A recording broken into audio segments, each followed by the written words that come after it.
কি হয়েছে? আম্মু কি এটা নদীর মাছ। মাছ কিনে আনছে? হ্যাঁ, নদীর মাছ কিনে নিয়ে আসি। কেবল দিয়ে গেল একজন ডিশে করে ডিশ ধরে নিয়ে আসি। মাছ এলা? হ্যাঁ, তাজা মাছ নদীর।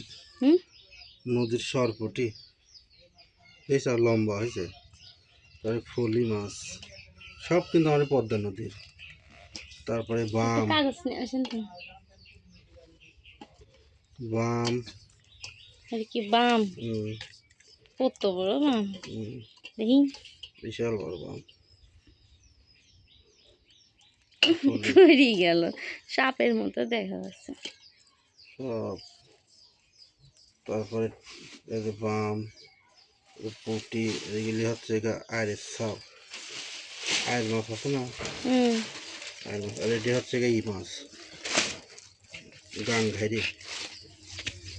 বাবা, টিহা দেওয়ার এটাও কিনে নিয়ে আসি। ফটকা মাছ, ফটকা মাছ, ফটকা।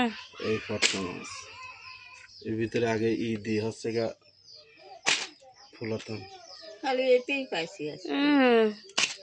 এটা নিয়ে এক গাদি টেনে এনেছে। এগুলি বাসা মাছ, ছোট মাছ। এই কটাই ছোট মাছ। এই কটা মাছের দাম অত? আরে এখনো তো দাম দেওয়া হয়নি, আসুন। দি থুই চলে গেছে।